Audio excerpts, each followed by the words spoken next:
രമേശ് പിഷാരടി തന്റെ വാഹന പ്രചരണ ജാഥയിലാണ്. ഈ ജാഥയുടെ തിരക്കിലാണ്.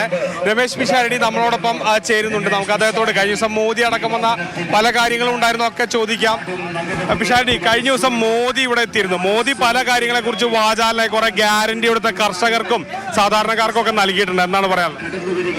നമുക്ക് ഇതിനു മുമ്പും പല ഗ്യാരണ്ടികളും കിട്ടിയിട്ടുണ്ട്. നമ്മൾ അതനുസരിച്ച് നമുക്ക് എത്ര ഗ്യാരണ്ടികൾ കിട്ടിയിട്ടുണ്ടെന്നുള്ളത് ജനങ്ങൾ തന്നെ നോക്കട്ടെ.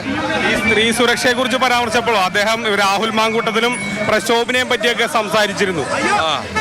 ഞാൻ ഇത്രയും വലിയ ഒരാൾ വന്നിട്ട് നമ്മുടെ ഇവിടെ ഒരു വാർഡ് മെമ്പറുടെ കാര്യം പ്രസംഗിച്ചതിൽ തന്നെ എനിക്ക് എന്താണെന്ന് മനസ്സിലാകുന്നില്ല. അതിനെക്കുറിച്ച് കോൺഗ്രസ് പാർട്ടിയുടെ നിലപാടുകൾ നമ്മൾ കൃത്യമായിട്ട് പറഞ്ഞിട്ടുള്ളതാണ്. അവരെ നമ്മൾ പാർട്ടിയിൽ നിന്ന് പുറത്താക്കിയതാണ്.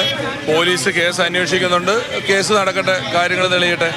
ഈ കാര്യങ്ങളൊക്കെ പറയുമ്പോഴേ BJP പ്രവർത്തകർക്കെതിരെ അല്ലെങ്കിൽ BJPയുടെ വലിയ നേതാക്കൾക്കെതിരെ പലരും ഇത്തരത്തിലുള്ള ആരോപണം വന്നിട്ടുണ്ട്. ഇപ്പൊ ബ്രിജുഭൂഷൺ അടക്കമുള്ള ആൾക്കാർക്കെതിരെ അതൊക്കെ തന്നെ ഒരു സൈലന്റ് ആയി പോയി. അത് അങ്ങനെയാണല്ലോ എപ്പോഴും. നമ്മൾ ഒരാളോടല്ലോ മത്സരിക്കുന്നത്. UDFനെ ഇല്ലാതാക്കാൻ നോക്കുന്നത് രണ്ട് പാർട്ടികളാണല്ലോ. ഈ പറഞ്ഞ രണ്ട് പാർട്ടികളിലെയും എല്ലാ നേതാക്കളും ഒരു ആരോപണവും ഇല്ലാത്ത ആളുകളൊന്നും അല്ലല്ലോ. അപ്പൊ ജനങ്ങൾ ഇതെല്ലാം കണ്ടോണ്ടിരിക്കുകയാണെന്നേ.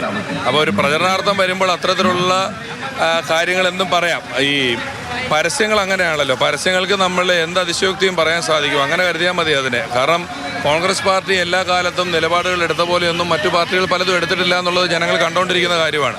ഇപ്പോൾ മോദി അടക്കിറക്കി BJP പ്രചരണം നടത്തുമ്പോൾ ഒരു ഭയമുണ്ടോ? ഇല്ല. അത് ഇതിനു മുമ്പ് പ്രചരണം നടന്നിട്ടുണ്ടല്ലോ. എനിക്ക് അതിനെ ഭയക്കേണ്ട ആവശ്യമില്ല. ഞാൻ വിശ്വസിക്കുന്നത് ഇവിടുത്തെ ജനങ്ങളിലാണ്. ഏതായാലും ഇവിടുത്തെ ജനങ്ങളിൽ പൂർണ്ണ വിശ്വാസം അർപ്പിച്ച് പിഷാരടി തന്റെ വാഹന പ്രചരണ ജാഥയുമായി മുന്നോട്ട് പോവുകയാണ്. Gokul VS, Mathrubhumi news, Palakkad.